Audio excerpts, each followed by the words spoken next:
bro. It's technology, man. Technologies, what's up? It's getting to you, man. It's good when it works.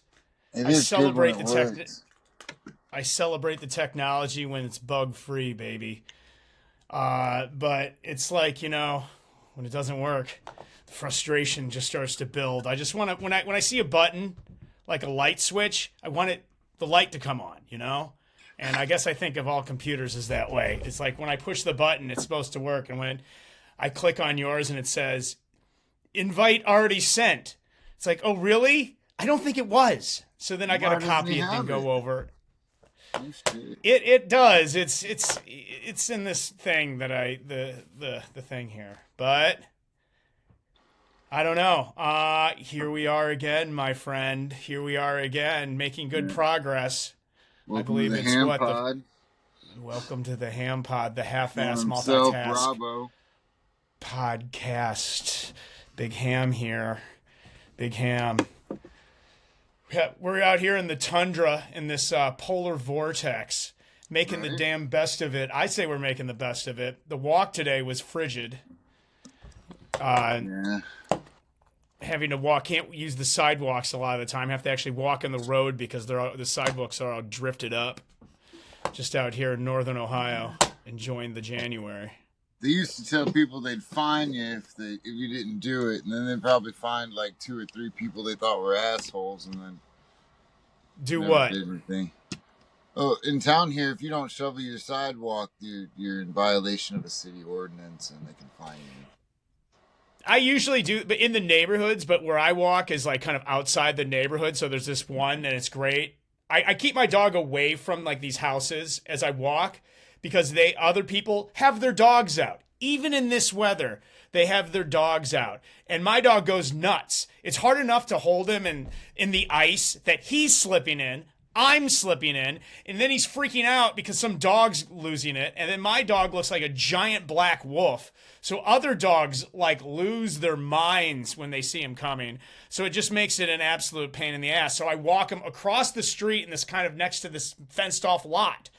It's like where they store boats now, but it's all drifted up. So it's like knee to waist deep snow. So it's like, well, I'm not going to deal with that crap. So now it's just walk him in the middle of the damn road. Yeah. So like I tried to do the podcast while walking him, but it was too much just dealing with him in normal, nice weather. In this, it's your mind's all over the place, and I wouldn't be able to focus on anything. Like as soon as you get focused in the podcast, he's off eating a big giant pile of shit. And then I have to tell him, no, Rennie, poop is for butts. It's an exit. That's what you do to the food I buy you, Rennie. I buy you the most expensive, best food, and you turn it into a giant pile of shit. After you eat it, you're done with it. But he doesn't get it. He thinks it's wonderful. That's wild. Yeah. You don't like when people leave their dogs out in the cold, bro? It's not that, they can do what they want. It's that I'm not expecting it. Because a lot of times it gets when it's like 14 degrees out. My dog would like it, but it just makes my walk more painful. I'm thinking of it more selfishly. You can leave your dog out if you want. They're out all day anyway, normally. I have like normal walks I go on where I try to keep my dog away from the other dogs that all want to investigate him. He's already snipped at some that have come up at him, but yeah, that's the daily walk with the dude. With my dog. My dog wants to go to the lake and go swimming. What kind of dog is it again? Do you have like a pit bull? That's a Malinois. That's a fun name to say. Fun name to say. It's Belgian. My dog's never swam. I don't know. Really? He's been near the lake. Yeah. My mom. I don't know if are German shepherds swimmers. Xander loves swimming. Yeah. German shepherds are swimmers? They like swimming. They're not like labs. They don't have webbed feet or nothing. Yeah, I used to have a lab, and loved to swim. My mom babied the dog, so he's kind of like a prince. He's not as much with me, but that's why you think he's weird around other dogs. Really nice around other people, but he's used to being the center of attention. He's like, he shepherds other dogs, like he'll like knock them. and then he'll like yeah, I don't know. I don't know if he knows how. He's never been challenged enough, so I don't know if he knows how tough he is and how tough he isn't. So that's always been kind of That's how I feel about my life, man. And I've had some challenges. It's weird stuff I wonder about. like what? I don't know what's the next challenge God has for me. You know, I'm not scared of a man. I'm not scared of work. You know, but God finds some funny way to teach me a new lesson all the time, bro. Maybe you're in the midst of it right now. Maybe Why are maybe you right doing now. that? Don't do that to me, Rob. Don't. I'm trying What? to just Don't challenge. Don't follow God's plan. I just want to live my life here in the podcast world with you, Rob. Right today, right now. You know, if this is in the middle of the lesson, then this is a long lesson. Dude, the podcast life is fucking just nonstop. Like, if you the higher up you get in the podcast space, the more challenging it becomes. We're bisect on all sides, my friend. We're walking through the valley of the shadow of death. I mean, the higher you get, the more people will challenge you. If it's not your audience that will challenge you, it's other podcasters that will challenge you. If it's not, it's just one. It's crazy. I don't believe that you can get any place of power without a resistance like that. If you don't have something pushing back against you, you'll never grow anything big. Yeah, that's how things grow, right? Through resistance. It's part of it, right? Definitely, yeah. It's like it helps, but you can't be in a cage because then you're like a lizard or a fish in a cage. You just stay small. Yeah, but if you break free, then you're stronger than ever. Like in wine. The best wine isn't made in the best conditions for wine. It has to be a bit drier, a bit harder. That's so it has to fight to live. So it actually builds character. Yeah. And that's what we're doing, man.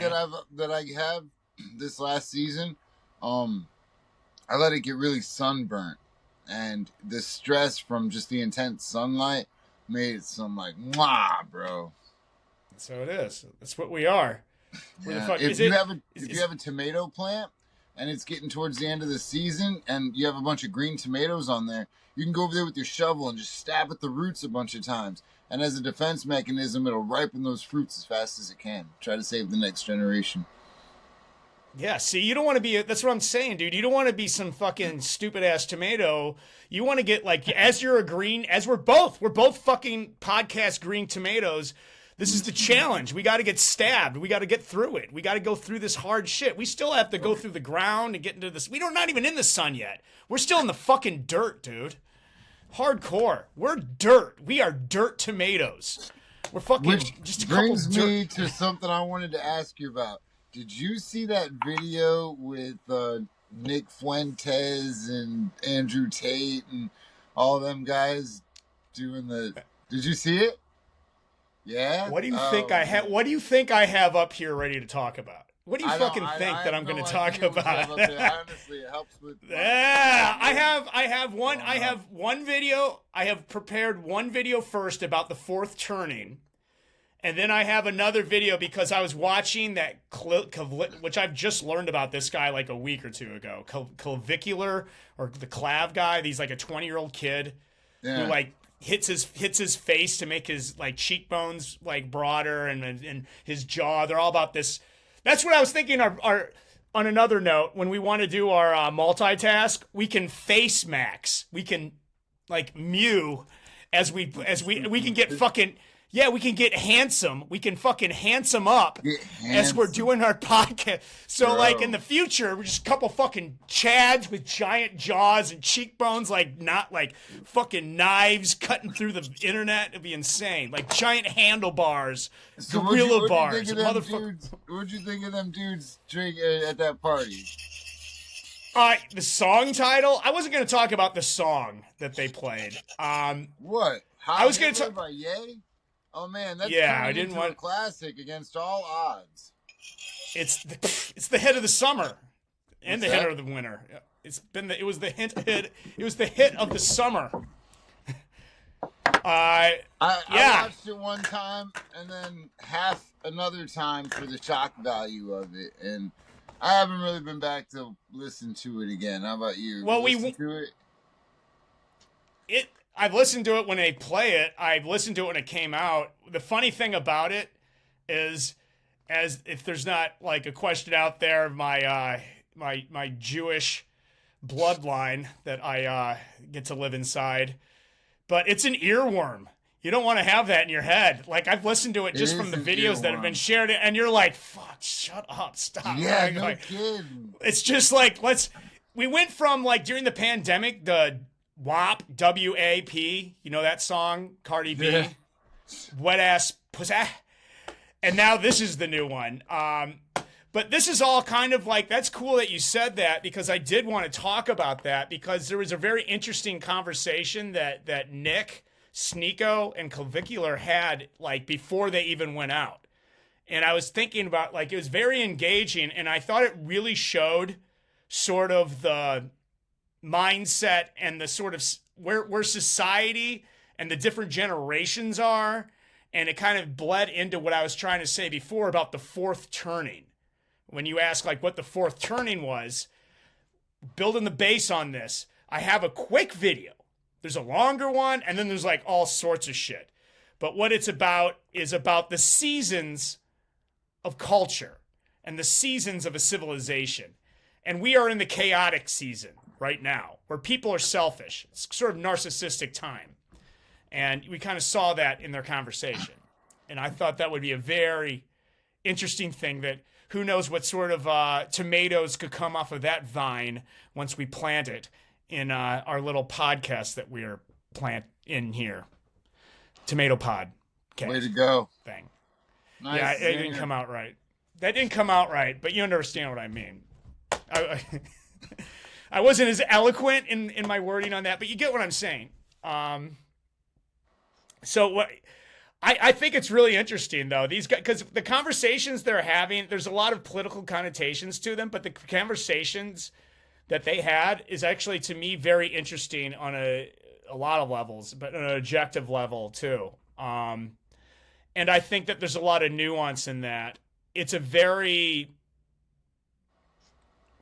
in my own life, talking about Nick Fuentes is, to me, risky. I feel like it is, because it's like, once we start to get into that, and you put in that, and you start to throw in all of the things that are him, and you put it out in the internet, I think it's a longer discussion than just like a soundbite. I think he's way longer, and I think there's a lot of different complexities about it. Like, I'm not just gonna throw in. I don't want to just throw in and demonize the guy, and I don't want to exalt him. Situation was a complicated situation. The amount of bullshit that you have to go through to get, first of all, these figureheads as your fucking mouthpieces for your generation, or whatever we're calling them, and then to have them together singing a song by a black man howling Hitler. Well, they all if you look at them, like Nick even said, I have a clip, I don't have it on Rumble. You know, everyone calls him like white supremacist. Most of those guys that were hanging out, white. I saw one white most guy. Sneeko is mixed. The Tate brothers are mixed. What's his name? The Fresh and Fit guy. I don't follow Fresh and Fit, but I know the guy. Darren, I don't know his name. Let me ask you a question. Let me ask you a question. So we know that these guys are all kind of speaking the same thing from a different viewpoint, and they're all kind of genetic mutts, which is fine. I don't really care. I'm a mutt. Me too. Yeah. But there has to be somebody that looks like us, that is genetically closer to us, that's got to be saying the same thing, right? Does that person exist? Is that? Are you saying they're like more? Is that Tucker Carlson? Well, I mean, there's Nick. I mean, you could say, well, you don't think Nick Fuentes is white enough? Like he's he's That's a fourth Mexican and Italian. It's not about my wants. I have this idea that there's a guy behind a computer screen that says, "Oh, this is fucking hilarious. Let me promote this one. Here's a fucking half Mexican guy promoting white supremacy in white America. This is perfect," because it just muddies up the idea of what anything actually was in the beginning. You know what I mean? Are you saying that Nick Fuentes is a plant? Maybe not at first. Maybe not at first. No, but the idea that we see all of these guys saying this message, but I don't get on my feed, white guys that are actual, not anybody I don't think is a fed, that's somebody fucking driving by in their car getting a video, but I get Nick Fuentes rants. I don't get like actual, fucking skinhead dudes that are fucking white guys that are about it, that are promoting that same ideology. You know what I mean? Everybody that I get doesn't fit the profile that should fit that profile. It's everything but. You know what I mean? Well, number one, I will say this, and I will take flack for this. Nick Fuentes is way more nuanced if you watch and he's actually, I've seen him, like if people say, well, if you watch the full shit, I've watched his full rumbles, and he has more nuance, and he can be vulnerable at times on it, which you never see those on the clips. No. But there are two things you could say. You could say either, that I can see right now. You could say either the cream rises to the top. Nick can sit there and talk for hours passionately and coherently, and has developed, I don't know what he was like when he was super young, but he clearly has the skill and has the knack and has the talent to be able to make and to talk at a very engaging level for a long period of time, and then go in. Speaker. And all those guys are talented speakers. And that's what everyone says. That's what I'm always, when I start following someone and I see that they can speak for a long time, in that I've tried to do it, and people say I have a knack for speaking, but it is not alone to a fucking camera. It takes a bit of time to be able to learn how to do that. You just don't hatch out being able to do that. Oh, you'll have, like I said, when I walk, I have these thoughts in my head, but to be able to articulate them and to be able to pose questions and sort of answer them and speak on in your own, by yourself, to the world, and to make it so clear and easy to follow and engaging and mesmerizing as these people can do it. It makes you wonder, was there any training involved, or did you just get good at it for doing it for a long time? Like, there's certain teachers in high school that can do that, right? Yeah. Just because they do it all day long.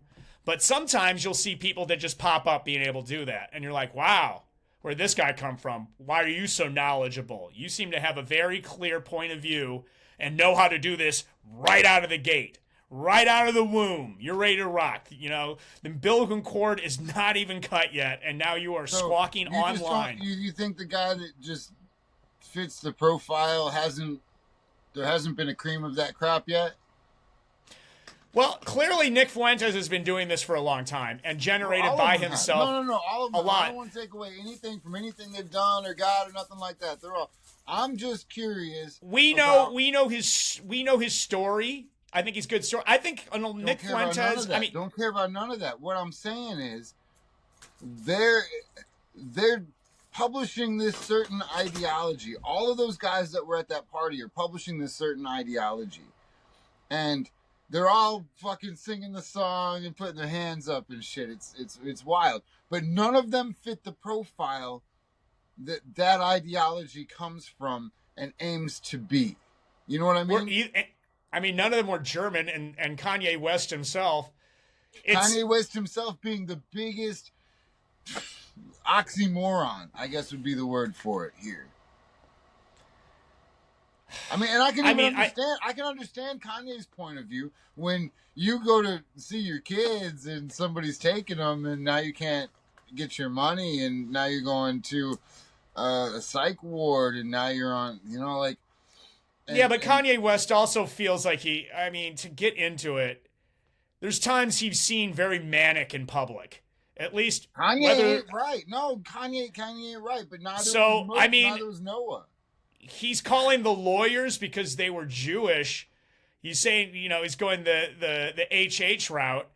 But he doesn't go like the Armenian genocide, who's his wife's Armenian, and start talking about it's this Armenian that's taken away because she's the one funding that to get his kids and whatever. And I've seen his kids. I've seen his kids in public when he's wearing his mask and they look like they're just kind of sitting there. And it's a strange public display. And some say he plays 4D chess. And I'm not saying that he's not smart, but I just say, and he's playing 4D chess so he doesn't have to pay her alimony and all this other crazy stuff. So when he gets the divorce, he keeps all his billions.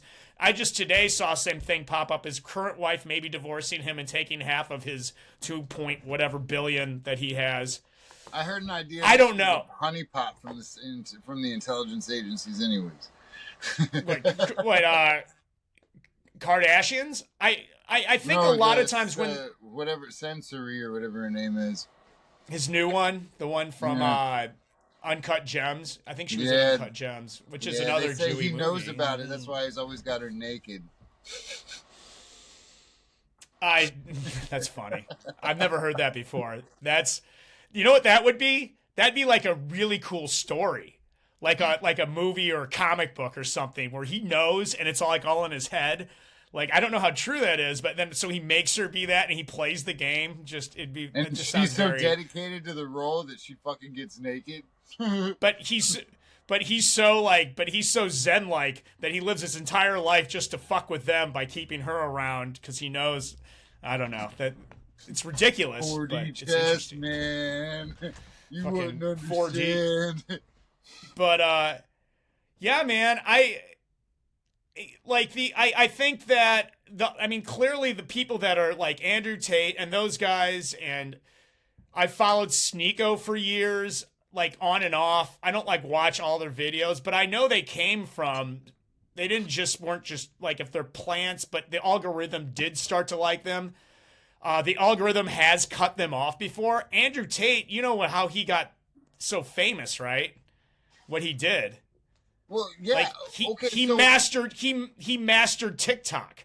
He figured out a way to really screw with the algorithm.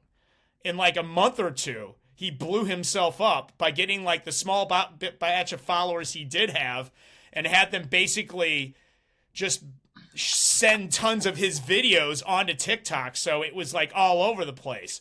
And then they finally, I think, all these other platforms banned him because of it, and that's what helped generate him into the stratosphere of fame, which he became for a period.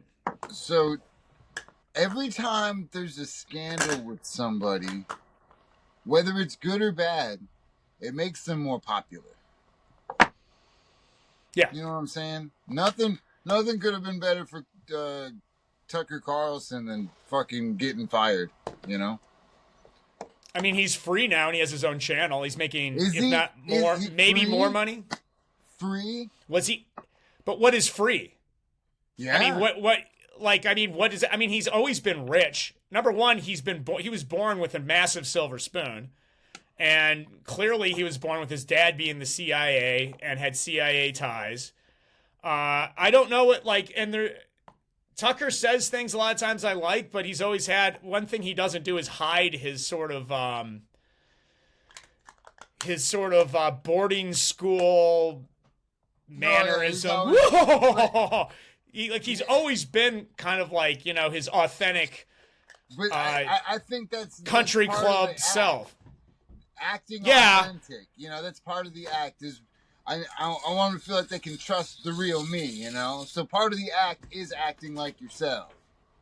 Do you feel he is an act? Do you feel that off of him? That Absolutely, there's sort of yeah, for sure. Yeah. For sure.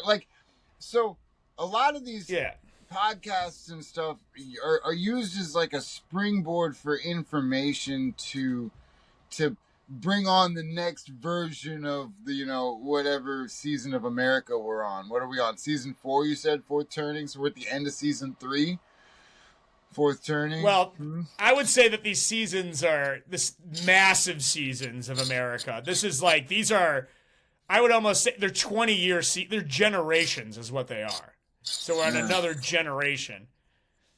Do you want to see the video? It's quick. It's very quick. It's quick. Yeah, let's watch it. Yeah, let's check it out. Get my knife. So let's do the ha ha ha da da da. Just to make there we are. Oh shit. There we are. There we are. Guess what? The fourth turn. Everybody, I'll be summarizing The Fourth Turning, which is a book written in the mid-90s by William Strauss and Neil Howe. It explores the generational cycles in American history via its controversial yet plausible ideas. This theory, popularly known as Strauss-Howe theory, proposes that historical events shape generations, and that those generations subsequently shape historical events. The authors use a metaphor of the seasons to describe the cyclical pattern of history, with each turning representing a different season. This interplay between history and generations could be one reason why we so often note that history repeats itself. Or, more accurately, not so much a repetition, but more so a rhyme. These rhymes typically occur in 80 to 100-year cycles, and one obvious example are the major wars that have marked the history of this country. The American Revolution in the 1770s, Civil War 90 years later, and World War II 80 years after that. This book has risen in the public consciousness as we find ourselves in that 80 to 100-year zone after the last major crisis. People inherently seek knowledge about the future and use models like this to find meaning. The fundamental components of gen theory are seasons and generational archetypes. Let's talk about seasons first. Within these 80 to 100-year cycles, which are not coincidentally a healthy human lifespan, there are 4 seasons, each with the length of a 20-year generation. Keep in mind that the authors are boomers and that these titles are overly dramatic. Let's look at each of these seasons in the context of recent history. The last spring, or high, occurred immediately after World War II and featured the baby boom, which is where boomers got their name. Movies like Grease or TV shows like Leave It to Beaver or Happy Days are vivid depictions of the social conformity, innocent culture, and strong family bonds that typified the era. In The Awakening, we saw the coming-of-age boomers rebel against that conformity by engaging in counterculture and social activism. Each generation reacts to the social norms and expectations of the previous era, and therefore a tiring of social discipline would be a logical response. Civil rights, women's rights, and the sexual revolution were all major movements within this period. Millennials are born, Gen Xers are coming of age, and cultural movements such as hip-hop and grunge characterize society's total shift to individualism within the unraveling, or the third turning. With individualism comes the increasing cultural polarity, red versus blue states, rich versus poor, and recalls a previous unraveling during the Roaring '20s. Winter is a time of crisis, when society is challenged by problems that cannot be easily solved. See, this is where we're at now. Like everything now has been, we're in the winter time now of our society, of America, I guess. Deepening division and conflict, institutional decay that consistently leads into a major crisis, often in the form of war, and forces a society to either confront or dismiss those problems in order to unify against an existential threat. While this is a time of great uncertainty, it's also a time of incredible opportunity, as the rigid culture of the past 80-plus years will give way to a new springtime of renewal ahead. Let's quickly talk about the 4 generational archetypes: prophet, nomad, hero, and artist. These also repeat and align with the seasons. The most recent example of the prophet generation are the boomers. They're characterized by indulged post-war childhoods, activists for social change, idealistic, passionate, and charismatic leaders, and they inspire others to pursue a higher purpose. Gen Xers, on the other hand, are neglected and are resilient during childhood. They're skeptical of authority and institutions, and are innovators who challenge established norms. They're comfortable with uncertainty and change. Millennials are optimistic and confident, focused on achievement, competition, and desire to make a positive impact. Heroic figures in times of war and unrest, and are natural leaders with a strong sense of responsibility. Finally, artists, raised by Gen Xers with a sense of individualism, creativity, and social idealism. They have a strong sense of identity and desire for authenticity, and often create new cultural expressions that reflect changing values and beliefs of society. And that's my presentation on the 4th turning. Check it out. Everybody, So, So after winter comes spring. yeah. We're, But we're it's heading for also- a spring, bro. It's gonna be a beautiful spring, I think. Well, that's what's you got. That was the quickest video that I could find on it. Like that was like, oh, it's 3 minutes. It basically Yeah, explains fun, the that's good. concept. The is also boring. Not boring, just quick, like clinical. I have a more engaging one that's twice as long that I figured I would just That's chill good. on. This is a good summary of it, I think. But this is what the deal is. Okay. We have one more thing in our winter, and that's conflict. Yeah. So we're talking Okay. Civil War, World War, conflict. We're talking armed death, blood. It's a cleansing by fire that we're before the spring is actually sprung. And that's what's scary.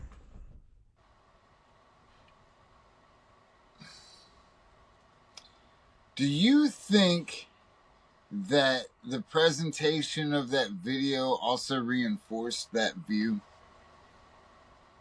Are you saying a self-fulfilling prophecy? Well, I really think that if you can convince a man that he has no future, that he won't wake up and build one. Yeah, but they didn't. No. Well, let me see. This came out 2 years ago. No, it's Or saying then- that we have a few. I mean, it's definitely It's saying- propaganda. It's for sure propaganda. That was made by a I think wouldn't- tank. I got one that wasn't. I got many that wasn't. No, I mean this is fine. It- I mean, I'm not saying. I'm not saying it didn't say that. I'm saying the guy who came up with the theory, who's basically he's predicted a lot of shit that's gone down in the last few years here in the 90s. This came out in the 90s. But it's more of, like I was trying to say before, systematically and in cycles, Okay, looking well, at the let's- world and let's more play this systems. game. Let's play this game just for fun. Do a Google search of a comparison of Abraham Lincoln and John F. Kennedy. John F. Kennedy, I've seen that before. Have you Yeah, seen that? I've seen that Go ahead and before. pull it up. Let's check the years difference on it. They said what? 80 years is what they said on the thing. One generation. What's All the right, let's difference in see. the assassination and their births and stuff? Strange So, coincidences. Is that Let me see. orchestrated or is that natural? I don't know. I've no idea. Like, is it actually? I don't know how you would even orchestrate such a thing. You would just Like own that. money. If there is anything that is powerful enough to, okay, let's go. Abraham Lincoln elected in 1856. Kennedy, Take a screen, 1946. take a screen. Yeah, you're good. Sorry. Good one. No, you're right. My bad. You are no, you're 100% right, homie. There we go. Abraham Lincoln, ladies and gentlemen, Jake Snitchell.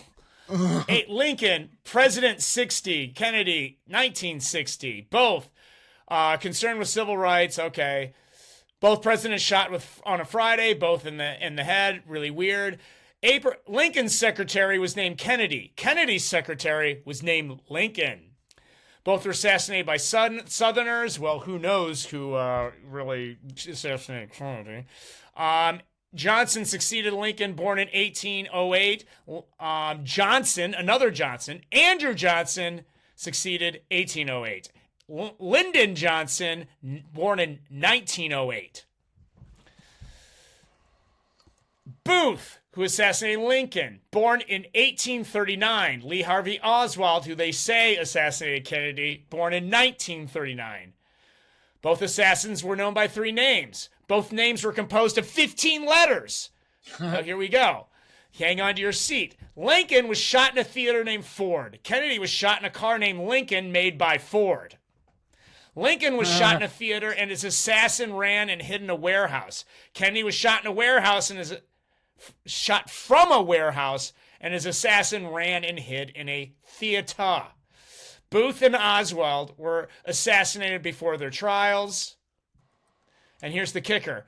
A week before Lincoln was shot, he was in Monroe, Maryland. A week before Kennedy was shot, he was with Marilyn Monroe. That's my favorite part.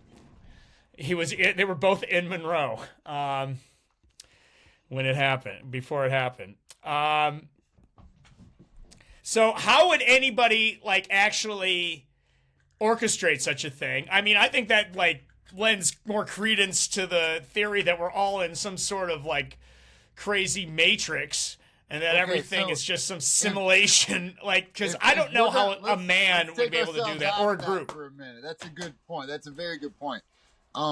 Actually, let's say like, let's just say there was a group of people who had enough records that they could see these cycles. The fact that it ended up on a YouTube video for you and me means that it's been really fucking saturated, and that's the kid version, right?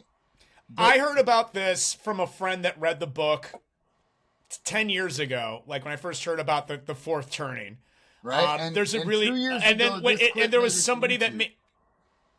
Yeah, well, no, there's another video that gained more traction, but now people are starting. Well, I think also we live in a time, and this is why at some point I do want to talk deeper about spiral dynamics, where spiral. We are, but inadvertently, our favorite word, inadvertently, before really getting into it, because we're talking, which I love that inadvertent. I love the inadvertent value. Because things are now, people are thinking of things in a different way. They're thinking of it more level 7, which is, I forgot what it was in spiral dynamics. Yellow, maybe? You gotta study your gypsy science better, bro. Well, there's different. The problem is there's spiral dynamics and understand. integral Yeah, theory.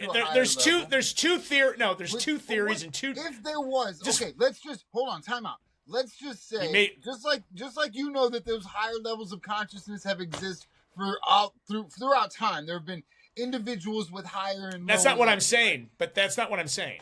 But we're talking about how this could be orchestrated. Is what we're talking about. My point is that people are now thinking in these ways where it's more systematic, and it's more like we have stepped back and we see things more in a scientific, systematic like way than we have in the past. Like we are seeing the tendencies and they're being studied in a more clinical way. And that's As level the group, 7 as a where you herd. start to, yeah, we're seeing like, oh yeah, we're animals too. And that there's these cycles and we're a part of these cycles. Like objectively I can look at it, but also we're living in it at the same time. Like we live in a solar system. That solar system is in a quadrant, in an arm of a galaxy, which is another system. There's another system of galaxies around each other that all come into another massive, and we start to see how these things work and categorize. We didn't just discover that. I mean, People- we've it's discussed. on pyramids. The Hindus have talked about such things for a long time, I believe. But The I think in this Mayans. sort of way, I mean, I can't speak on any of that. I think as far as Right. Western culture, and actually, you know what that brings into what you just said, into the whole fourth turning thing, that civilizations go through a period where they go from like light to dark or dark to lighter. Like now we're at the period of our civilization where we start to be able to see such things. And maybe there have been civilizations that had highs and lows before that achieved certain higher heights, that now we can look back and say, oh, we're just another one of these civilizations. We're not the end all be all, like the Romans, Mayans, old like Indian Hindus, Egyptians, Sumerians, like all these had their their lifetime, that civilizations themselves have lifetimes, and we're merely a part of it. We're just merely part of another civilization with another lifetime, and technology and the way that we use it. Maybe this is the first time we've done it. I know that you think that there's been other older civilizations, but for what I can see, this is the first time that anything has ever been on this planet that can destroy itself, which I think is what's terrifying. That's the thing that's terrifying to me about the fourth turning chaotic period, is once we start talking about, once everyone really gets their guns together, and really wants to shoot them off to see what the fuck they can do. That's scary. Natural order of things. If you think this is just part of the seasons changing in the solar system and universe, which is fine, then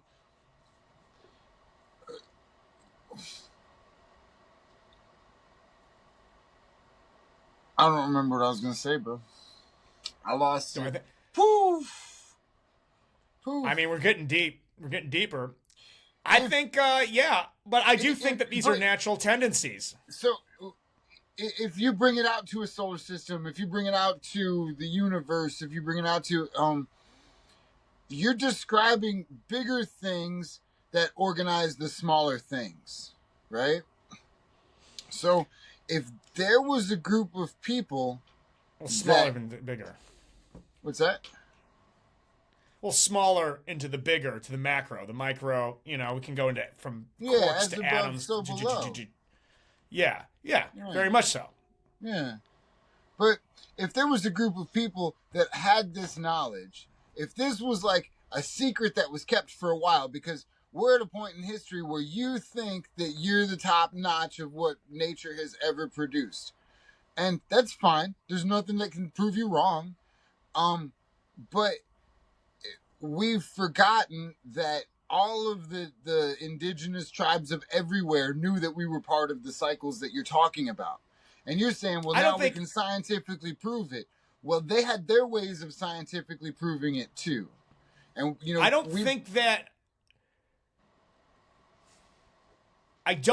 every tribe, like, I think if you go into the Amazon, you'll find some that are dumb as fuck and some that know some shit about some things. Yeah. Like, there's still a lot. There's still, it's not like, it's not every tribe. But I do think, but we do that as a collective. We say we know things, but you and I have never, you know, looked at fucking DNA under a microscope. You know, I've never seen. You're right. I've never. Like, we know things. We don't know those things. That might as well be fucking put on a. That's why we're. Jake, that's why we're the half-assed podcast. We're not going to go and show you DNA. Go like bring it in. I can't. On an individual basis, we say we already know that this is this and that's that. But I didn't do that study, and whoever tells me that shit didn't do that study. They read a fucking article on the internet that said we did this study, and now they believe it. You're right. Might have done it, might have not. You know? I mean, I don't have the time to actually read the actual studies or to do the actual work. But the one thing that I do, like, there's a lot of information now that's been floating around, and I'll say this: this can be another topic, and this is a deeper topic. We talk about the older knowledge, right? How a lot of the older knowledge, you would say, like magic. Like when we say magic with a K, when we say the older Gnostic knowledge, when we say Hinduism, a lot of the basis of that is that conscious Christianity and Gnosticism, that when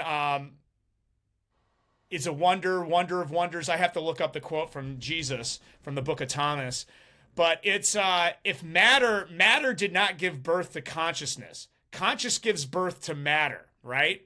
This is an older line of thinking within a lot of mystic traditions. And if you get into magic is basically meditations in a ritualistic way that can affect the way of the world outside. And that comes off of the pretense that consciousness affects matter more than matter affects consciousness. Battles in the spiritual realm come first before they happen physically. That things are decided first in the mental, if you want to call it mental, astral plane, deeper plane, before they actually go out into the physical. Are you still there? Yes. Are you still there? It just blanked out. Yeah. But anyway, you gave me a message. So this is what a lot of people like older thinking like thought, right? Well, just recently, and we're talking very recently, the CERN collider, like, you know how they have like molecules and atoms smashed together and they do these and they scatter all over the place. So scientists couldn't figure out why and how they're scattering, right? They have no idea. So the way they started to figure it out is that there are things that exist and structures that exist outside of space and time. that can predict. And when you put those into the math, and there's like polyhedron, all this crap, I can't even pronounce what they called these structures. That once you start to figure these things that exist outside space and time, what we exist in, that space and time are not fundamental, that there's a deeper fundamental plane that is more fundamental and more real than what we exist in. And basically, I've been listening to this guy. His name is Donald Hoffman, and his whole thing is he uses math, like numbers, like counts, and provable with proofs and everything. Are you still there? You just disappeared again. All right. And he proves that consciousness is truly the base of reality, which is everything that all the spiritual people and all the mystics and shamans and everybody have been saying for years, but it says it in a scientific, mathematical, proving, like, way to prove it. It's very deep. It's hard for me to understand some of the things, and I've listened to some of the podcast, like and like I understand maybe of the Lex Friedman one, and I understand maybe 80% of it, because they start talking math, like deep math, and I'm like, I don't know what that means. I don't know what you're talking about right now, but I like it. So the whole point being that sure, maybe people did know of these things, but they couldn't prove it in the way that we make. Like, you can prove like electrodynamics, and we can make transistors. It's not and we can necessarily true. We can It's make not iPhones. True. They did prove it. They did prove it. Wait, Proved... no, wait. We can prove like no, how like Newtonian. It. We can make devices that exist off of the science that we have learned from the science of the last 100 years.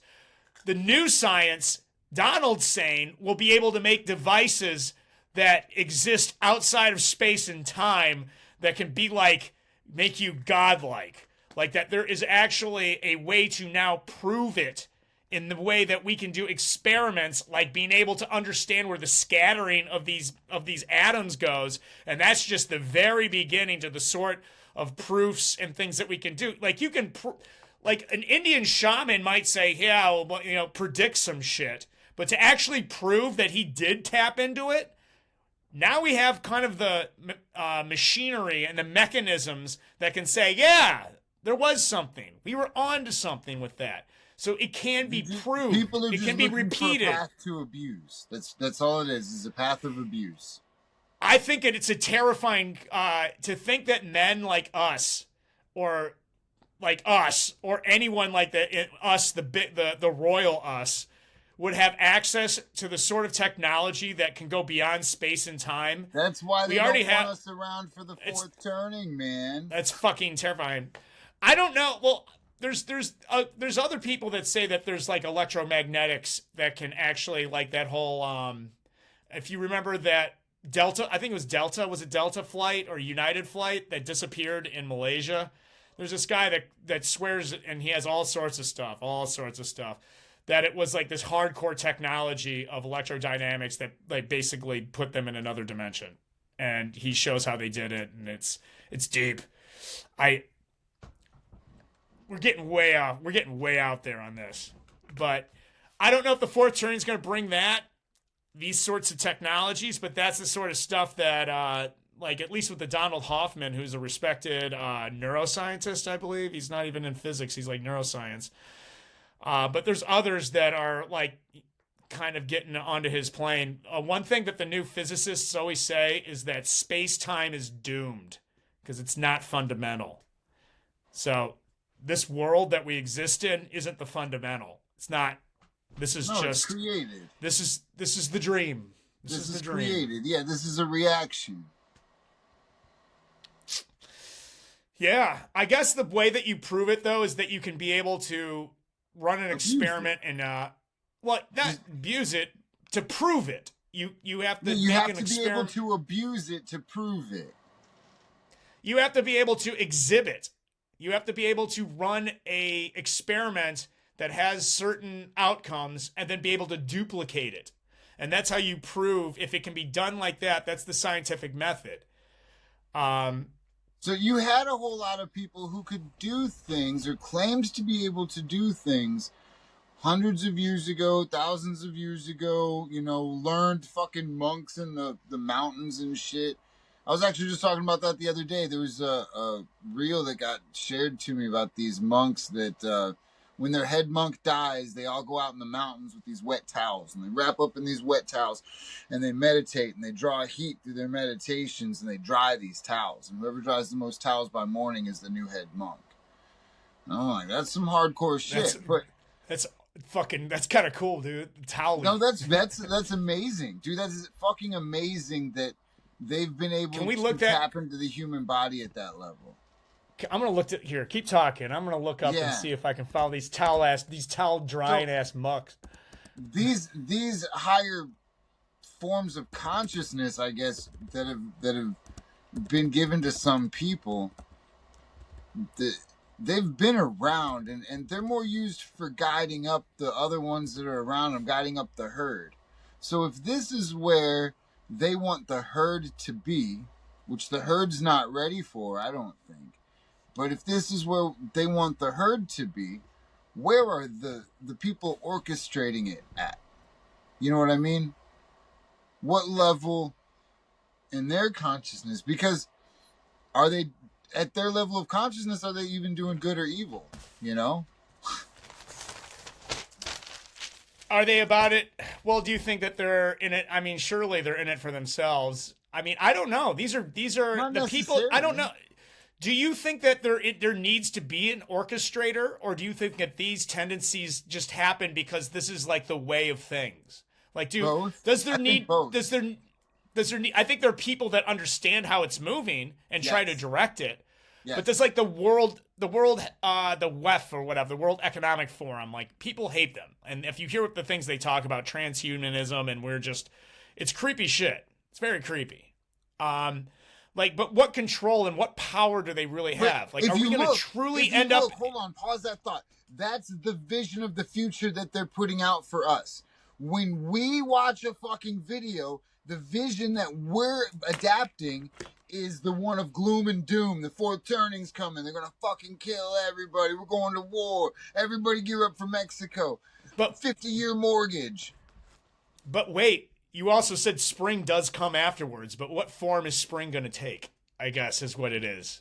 It depends on how many dreamers we've got that are on my team, bro. If we got enough fucking dreamers on my team, we're going to fucking win. I'm a dreamer. I know you're a dreamer, bro. I'm dreamer. Dream my life away, homie. Dream my life away, man. I really have. This is now. It's not a waste my life away. Well, it's not over yet. We'll see how we'll see what it's like a movie. We judge it by its ending. So we'll see. I mean, it could be over in a minute. It could be over in a minute. Right? I've lasted 10 seconds into this minute, so we'll see. Did you find that video? Did you find the monks? Here's a video. So let's see how this goes. Okay, it's a short one. We did a short one. And we know we like the short one. I think this might be it. Yeah, we like short ones. Yeah.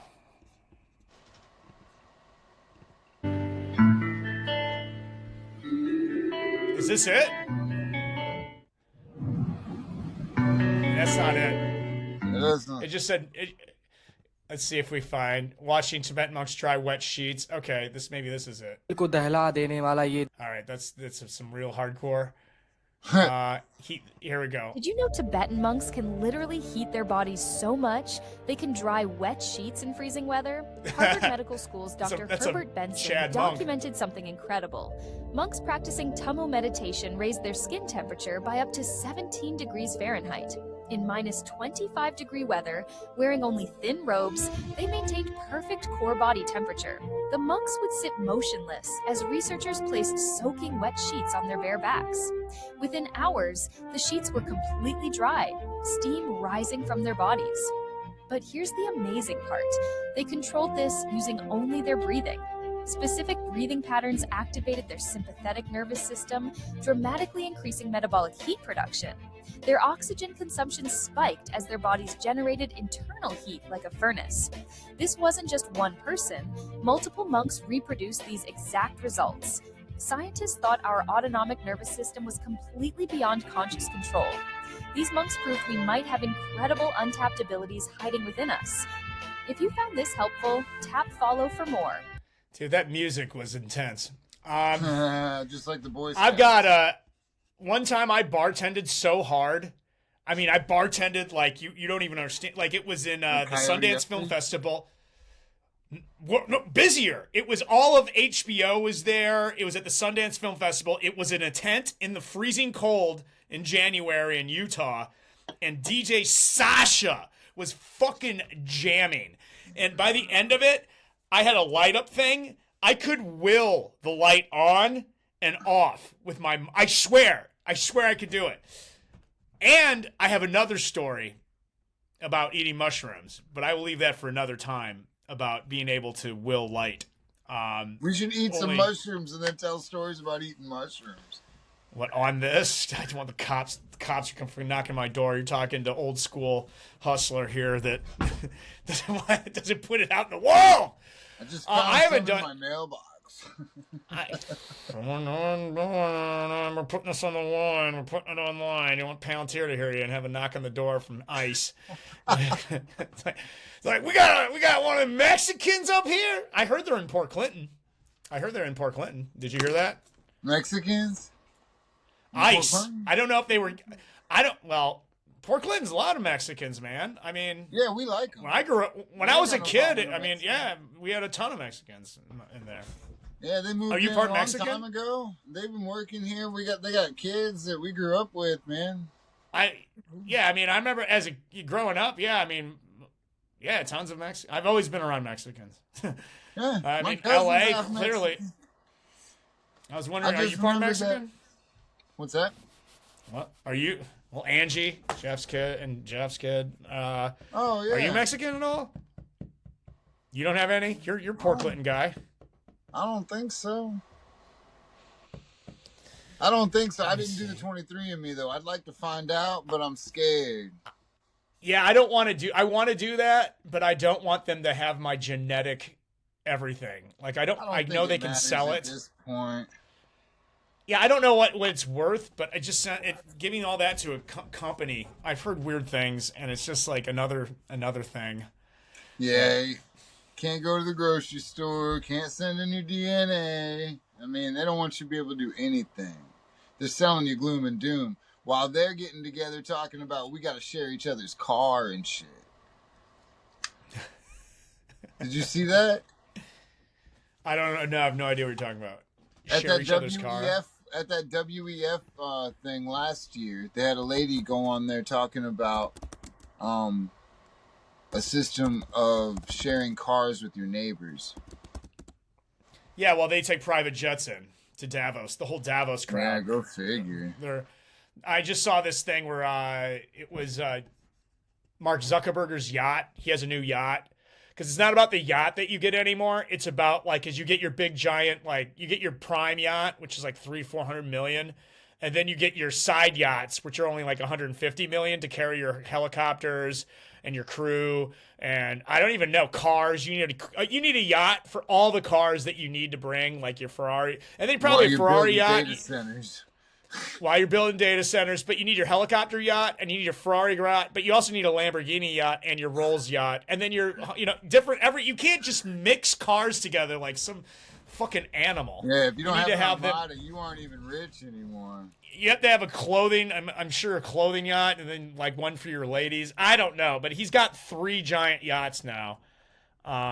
Did you see Turning Point was sending cease and desist letters to anybody talking about Charlie Kirk, anything other than... Yeah, I heard something about that. Yeah. They're trying to hush everybody. Yeah. I mean, it's like the Streisand effect. You know about that, right? Mm-hmm. So Barbara Streisand, someone like took a picture of her house and she freaked out and said, "Nobody takes a picture of my house." And it was online. So everybody, of course, looked at her house. Then all of a sudden, millions of people are staring at her house. And then it became this thing where people would drive by or like it was at Malibu and use a boat. So it just like made it way worse. So if you talk about it, it's like telling someone not to do. You have a kid, it's like don't tell them not to smoke, because that means all of a sudden they're gonna be like chain smoking the next day. But, so if turning points, everybody's talking. How are you gonna tell millions of fucking people now are talking about this? And the weirder they act, the more that goes. They keep on bringing on themselves. They act so strange, like Battelle, Cash Battelle, like I'll see you in Valhalla. Who talks like that? Don't worry, we have the watch, brother. I will see you in Battelle. Like, what the fuck? Who talks like you're the FBI? What? And like all of it just gets weirder and weirder. Like maybe it is a psyop of how strange. I mean, I give them credit. It's more interesting than. Like, this is interesting. The more it goes into it, the more like, what now? What today? I heard it's a good TV show. Did you see Candace was talking about this new one? Is that Charlie Kirk? And I haven't watched a lot of it, but she's saying he was a time traveler. It's unclear whether she's like half kidding or not. Like, he's a time traveler. He's an alien time traveler or something. I wonder if she gets the cocaine deal that everybody else gets. I don't know. Whoa. Cocaine deal? What do you mean? Well, they found some in the White House. They must be dealing cocaine. Maybe she gets some of that deal. I don't know. Because that would explain a lot of issues. I mean, cocaine would actually explain a lot of America right now. I wouldn't be able to fucking function like she does on coke. Like, cocaine's supposed to be this. Cocaine's a power pill. Like, it works when it's working, but then after the crash is too much. And it's like, no. That's because you get cheap shit, you poor fucker. I haven't, dude. I honestly had the most pure shit. If we talk about my checkered past, we'll leave that one for the later. You think you could get more pure shit than somebody in the CIA? Okay. I got whatever they got. I had the best. I don't want to talk about this yet. This is getting like we're gonna get banned before we start. We're gonna get banned before we even start talking about this. I do not do it anymore. You know what? Everybody can change. Jesus loves you. It's okay. That's not you anymore. I mean, I wish I would have been podcasting back instead of like the massive mistakes and like the crazy things that I've done in my life. I do want to talk about all of it, but it definitely, I think it's something that I need to gear up. You're gonna do a 30-minute special.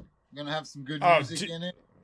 Hours. I can talk about that crap for the life, man. The hustle life, the Los Angeles hustle life. I mean, it was.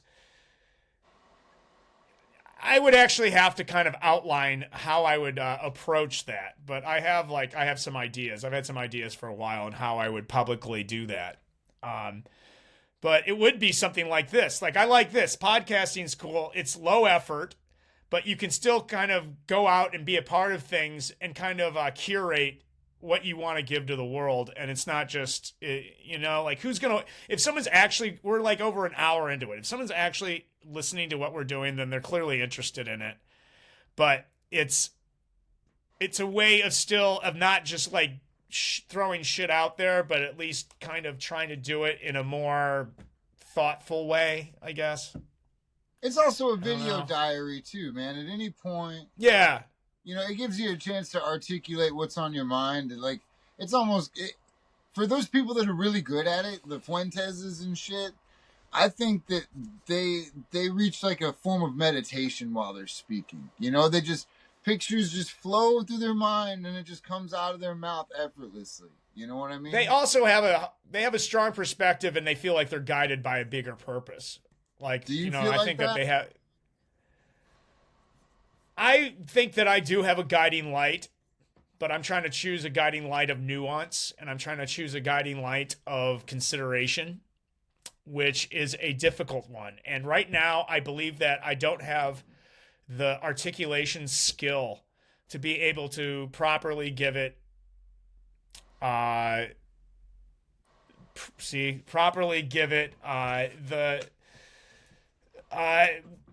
the sort of the power that it demands.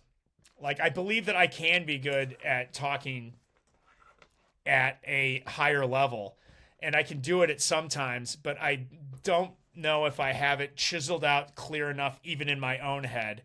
And as I'm doing this, even right now, trying to explain this, I think I've gotten better than I was 3 episodes ago. I think we're on our 4th. So I do think that there is a muscle that you kind of have to flex. Skateboarding is very good because it teaches you how to fail. We fail all the fucking time until you finally get something right. And something can seem almost impossible one day, and then you get closer and closer, and finally you get it, and then you can master it. So now I do feel that I do have a guiding light, but it's not exactly what, like it's not Nick Fuentes. But it's not the other side clearly either. I think that there is a more cosmic way, I guess, of looking at it, a more macro way. Looking at the shit we're talking about more roll of your eyes like that. See, that's... I'm not. Yeah, I mean, it's not. I don't believe in men. I don't believe in Jesus. I believe in what Jesus, what he was seeking and what he was teaching. I don't think you should put the money into men. I think you should put your faith into men. I think you should put your faith into a message, and I think that's more important. I think what Jesus was talking about very much, but I also think that it was sort of polluted by the church itself. And a lot of these things and the reasons that we're talking about, how we've lost certain ideas that are starting to sprout back up, like consciousness and how we can now prove it, is because a church wanted to control other people. And if you're saying that God exists within you and within all of us, and we're a part of consciousness, then where is the church? Why is it necessary to have a church sit there and tell you how to live and what to do? I'm not saying that having there aren't good things and spirituality that has come out of organized religion and out of the Catholic Church, and there has been mysticism and all sorts of stuff that's kind of flowered or become the fruit of such a thing. But I do think there's an authority behind it, and those people do want to have the authority. So that's what I think of that. So and the Jesus. This is not what you think of Jesus. That's what you think of organized religion, as far as I understood what you said. Yeah, but I also think that I don't think that the picture that was given to us of Jesus was necessarily the right picture. I think if you look at some of the Gnostic books and the books you wouldn't agree with. What are the pictures that you have in your mind would you not agree with? That in Jesus' name, okay, like that if all of a sudden you just accept Jesus without doing any kind of work or knowing anything and just saying, well, I'm going to give it all to him, it's all about Jesus himself, that all of a sudden I'm going to go to some heaven or something. I don't think that was even his idea, but that seems to be more about the man. Like that all you have to do is just accept Jesus in your heart and that you're fine. You don't have to be a good person. You don't have to do anything. That this life, that there's nothing to learn, that you just go in and accept Jesus. What do you mean? Yeah, well, you don't have to understand anything. No, I think that Jesus said other things that like as many, or like say all the other people that existed before Jesus, they're now damned to some hell, or those that were born in another part of the world that could never be a Christian, but they're great people. They're damned to some hell because they didn't accept Jesus in his heart. I think that's ridiculous. And I think that it was kind of thrown upon into the religion at an early part. The very beginning of Christianity was not like that at all, and it became a bit later. This is, again, a longer topic that I would like to get into that I'm not prepared to talk about at length at this point, but that's what I think. What your view of, what your image of him was. That's all. What is presented that you don't agree with is my question. The miracles too. The miracles I think are like, so what? Like, yeah, water. Like, I think there's probably a deeper meaning behind water into wine, which is like maybe giving the word in taking something and putting yourself in the word, walking on water, making one fish enough to feed 1,000, raising dead. It's like, okay, you did some tricks or whatever. And it's supposed to be the miracles. So how does it affect the world? How does that affect us? I don't think those were important at all. And I think that like putting a bunch of like even making up a thing like miracle, which didn't really exist before that, like that there's somebody that's like some crazy wizard that's doing that, and we should follow that because he can do things that are impossible. Okay. Fly so around. Hold on, time out from where you're at. We talk about things that happen for turning of events, for seasons. The world's going through it. America's on its fourth turning, whatever the fuck. And what if Jesus was the representation of the turning? What do you mean? God wants a sacrifice. You don't think that people could wake up tomorrow and have there just be some crazy renewed spirit? Maybe the electromagnetic shift changed, Jupiter altered its orbit, the fucking Gatorade, fucking Venus went back together. I don't know. But some shit that could happen that changes just the mood of everybody on the planet. You know? You could go the sun could have a fucking solar flare and it just knock out something and it completely change a people. You know? You don't think that could happen? Okay. Well, I'm trying to understand. So you're saying that you're saying that a spirit comes over people like through the fourth. Like that all of a sudden that like I do think through like an action like after like World War II, everyone was complete like everyone. There was a new change. Like people changed. They've been through so much shit, and then the new generation. But yeah, it was after that. But do you know what the word Holocaust means? Yeah, it means sacrifice by fire. It means burnt offering. Yeah, sacrifice by fire. Where do you hear about burnt offerings? In the Old Testament, say the Bible. Right? Yeah, in the Old Testament. Sure.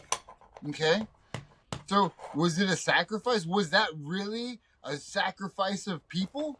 And that's been disguised as this motherfucking monster, you know? Moloch. You're getting into...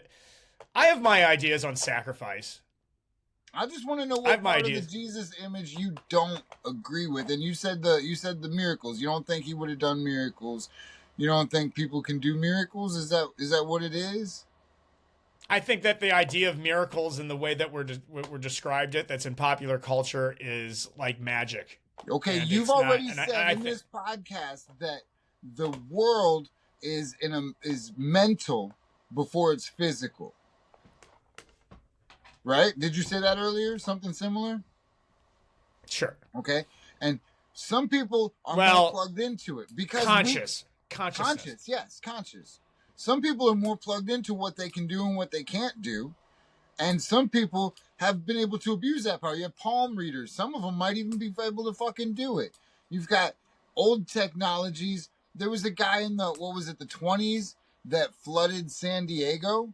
They were in a drought and he fucking said, if you give me, I think it was $10,000, I will make San Diego rain. And he flooded out San Diego, and they ended up not fucking paying him, taking to court and shit like that because they wanted rain, not a flood. So, the Ark of the Covenant, you've got a group of people who carried around this fucking thing who might have been radioactive. It was killing everybody that got next to it if they weren't pure enough.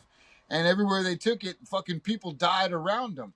There was something that existed that these people had that gave them a fucking crazy advantage against unfucking likely odds. You know what I mean? What, so, are you talking about the Ark? The Ark of the Covenant. The Israelites got conquered by the Babylonians, Persians. For what? What did they get conquered for?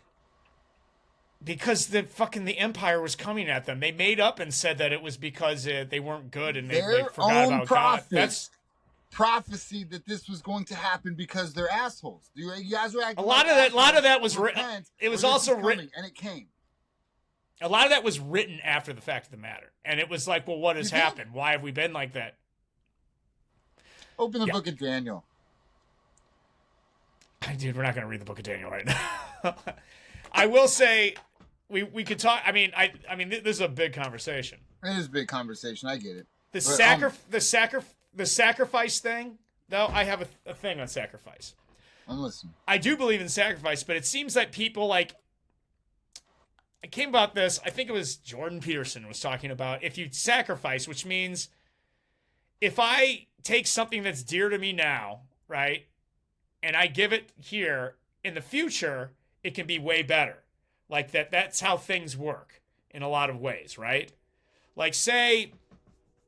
Right now, if I take the time and I plant, I sacrifice the time and plant a bunch of stuff and like plant, and then all of a sudden it grows, then I will be able to yield it later. If I take, if I make a spear, if I take the time and make a spear, I can go get food. The sacrifice that this world demands, like a bit of work before that you give it. How does he put it? Okay, so. That people see that people say. Go ahead. That people say that people would say that if you give something of value now, that the Lord will give you something in the future as a thing of value. So what would people say back then is the most valuable thing? Blood. Human being. Blood. You could give a goat, you give that, but a blood, something that really matters. If you give this, then the gods will give you more. And it's like, okay, but is that really what the currency of the Lord and of the universe of things, like, is that really the currency of life? No, that is not. Blood is not the currency of life. The currency of life is time. Life is made of time. So if you sacrifice your time and build something and take the time to build something and use this as a sacrifice, I will sacrifice my time and do something that's unimportant, that has not happened yet. And if I put these bricks together, I can build a house. If I put enough, I can build a castle. And if I put even enough, I can build a fucking pyramid. And if I put enough, I can build a nation. But if I sacrifice the time to do so, and the more people that do that, the more power it has, that sacrifice is the most valuable. Sacrifice of time in a offering that can actually yield something.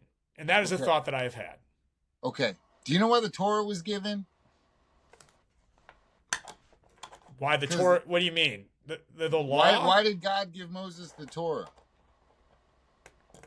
Because it was a new nation. I mean, the Torah's are you talking about the because Ten Commandments? The Israelites were dickheads. All right, they were dickheads.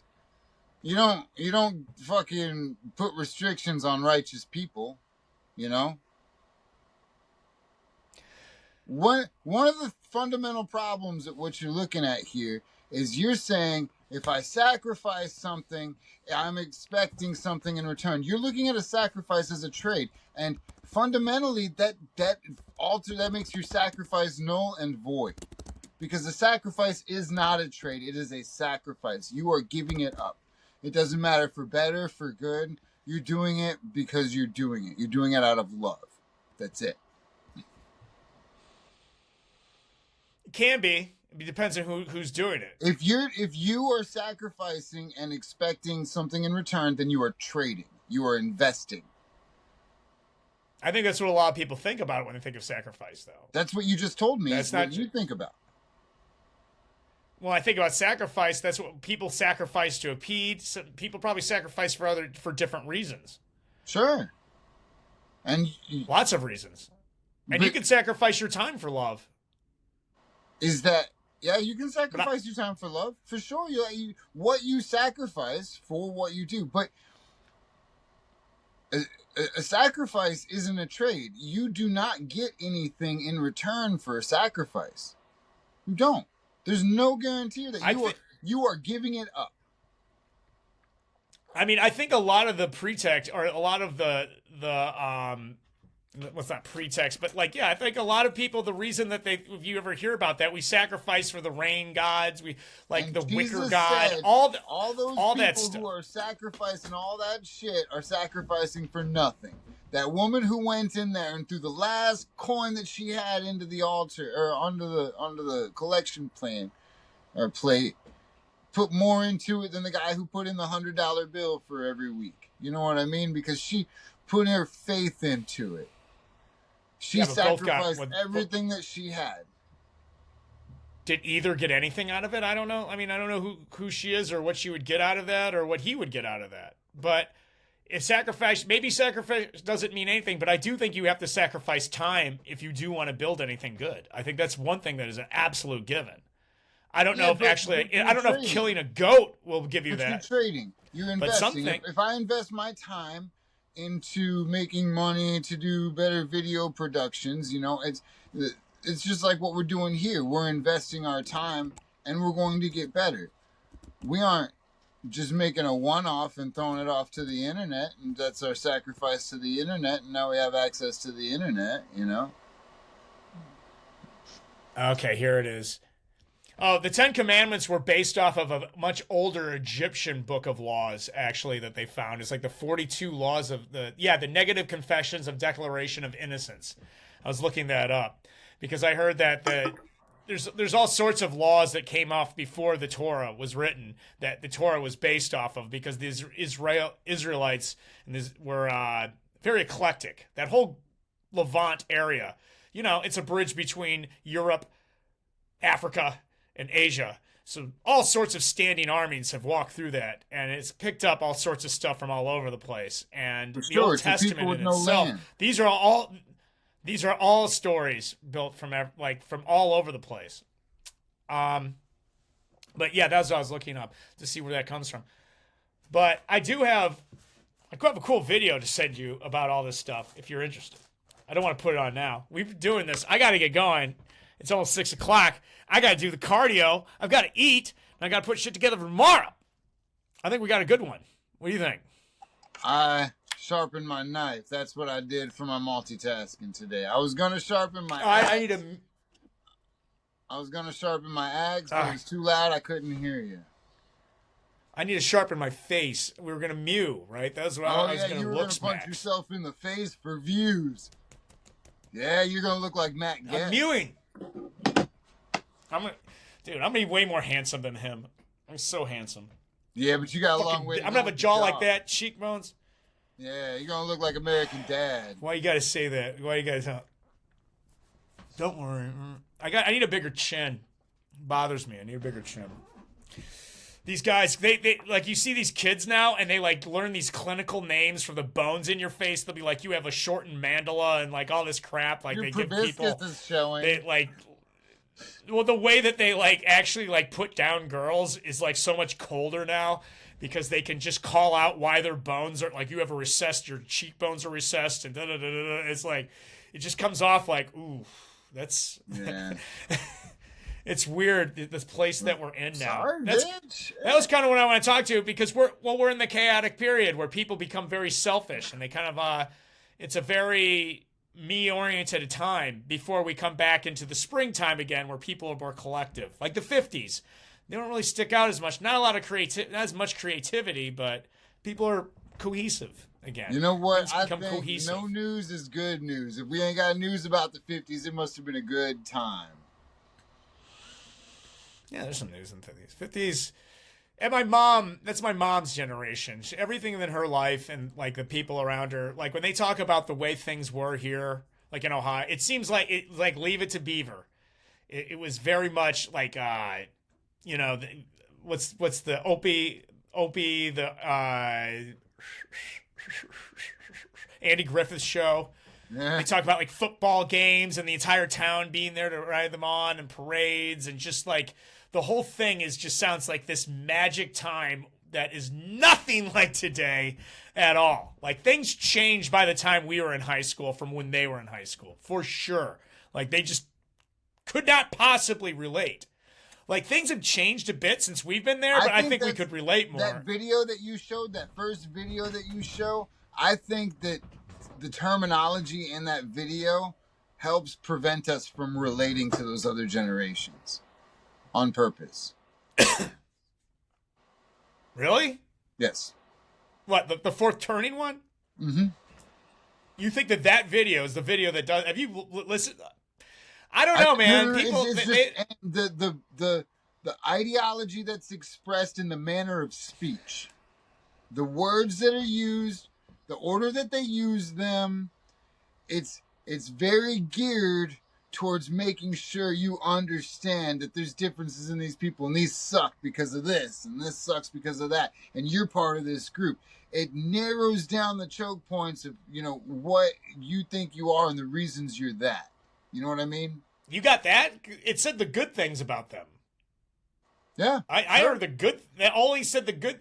Like, but it's I mean, I guess every the outline of the definitions. It's providing a vocabulary. It's providing, even if it's talking about. It's providing you it's providing you a model, and you can choose to accept the model or not. Yes. But it is I mean, and you could say that it's putting a spell of some sorts on you because it's now getting you to think like that. And if you think that there are certain things within the model that you don't like, but that's how models work. You first have to accept it, then you can poke holes in it. At least that's the way I look at it. Like, I'll take it in. For sure. But for the most part, I see, like, okay, like when they said millennials are going to be the heroes, I was like, fuck you, no way, millennials. But that's what the model says. We'll see how it works in the future and how it works as a working model. In 5 but years, there's going to be whatever they're calling Gen, whatever the fuck they're now. That same video is going to be recatered with new terminology, and it's going to be they're the saviors. You know what I mean? No, they're the artists. You don't think so? This is how it goes. No, because that's the model. The model says they're the artists. The millennials are the heroes. We're the traveler nomads. And I forgot what there's specific roles specific to each generation that each sacrum has. Now, you can reject the model, and we can look into other, because this isn't the only time it's done this. It was exactly the same way. They've been preaching this doom and gloom, though. But it's not doom and gloom. Like you said, it's springtime afterwards. It's just that everything goes. You're talking about a violent turning. That's how it goes. It always goes that way. There's doom and then there's good. It's good. It has to be a night. It's like me. It's like if it's fucking 8 o'clock, I'm like, it's going to get dark. But don't worry. The sun will come back. It'll be light. Like right now, it's freezing out, but it will be warm. I'm praying today that seasons. we just get a leader that gives a shit and changes the heart of the people. That's my prayer. It's that we don't need no gloom and doom. That'd be nice, but drones. My prayer, dear Lord, so we get us a leader, bring him from amongst the people, and let him lead a righteous people. Amen. That's good. I pray to be strong. Don't pray to be strong. I mean, don't tell me how the to world pray. I don't even know Jesus. The hell are you talking about? Why can't I can't know Jesus? Why not? How do you know if I know Jesus or not? Maybe I know him better than you. You don't know that. I told you I did. I told you I knew. Raised the dead. He came back from the dead, homie. That's how we get to talk I don't think he did that. If I'm right, then I know him more than you. It's fine. If the world starts coming to an end, I'm coming to live with you. You're protecting me. You're the one doing the math to prove God. I'm the guy who was the old priest who was doing the weird shit, and you're the scientist trying to figure out what I was doing so you could abuse it. That's where we're at. I'm not trying to abuse it. I can do both. You can do both? I come from both, as soon dude. as I get the math, I try to do both. I'll do both. I don't do any of it. I just try to understand where both are coming from. Like, I try to understand. You're never going to understand it until you walk it on either side. What are we doing right now? This, to me, is walking it. That's what I'm trying to do, dude. We've been on our ass this whole podcast, Rob. Don't tell me what walking is when I've been on my ass, okay? This is what I'm talking about. You see me. You see me. You're trying to get me to reject the evidence of my eyes and my ears and my legs. Guess what? You haven't been on your ass because everything is consciousness. It's not even in here. This is all this is all that. It's all. You're not on your ass. You're out there. You're not crude matter. Luminous beings. You're light. Luminous beings we be. All of cosmic nothing. I never said the cosmic abyss for sure. Yeah. But the abyss is everything. The abyss is everything. We're all just a part of. We're all part of Om. There's no form. And everything. There's no it's light. Well, there's no matter and matter. You know that, right? This is all like electromagnetic, big, strong, weak force. We don't even touch anything. We just touch forces. I bet you if I reached over there and slap your ass, you'd disagree with what you just your said. force would hurt. Yeah, that would suck. I dude. wouldn't Don't do do that, that. Rob. I don't can't like run forces. fast enough to get away from you, just for the record. I wouldn't do that. But Come on, dude. if I did, you would go running after me. You'd be like, some bitch. You'd be like, Rance, get him. I would throw something at you and then hide when you try to jujitsu me to the break my arm or everything. I know that I am not under any. And I understand that very much. That I live at your leisure. That isn't even true, Rob. You wanted to, you can snap me in a. Dude, I know you know all that judo shit. That isn't even true. I don't. I used to be scrappy. I'm not scrappy anymore. Like, I'm just like, I've seen too much like carnage in my life. I'm like, I'm not getting that shit. Yeah. I'm old man here. I can roll. I'm good at not getting punched. Talking shit. I'm good at talking shit and not getting punched. You are good at talking shit for sure. I used to work in bars, and I was really good at, like, just fucking, like, we get it, and then I could really, like, big fucking guys. But that was when I was really young and really fit. But I'm not a big man. Never been a big man. Enough about me. We gotta get going. We gotta end this fucking thing. It's like 6 o'clock. But, all right, man. We did it. Just one more time. We did it just one more time. One more again. One more time, man. All right. He's checking out the hand. A litany of things.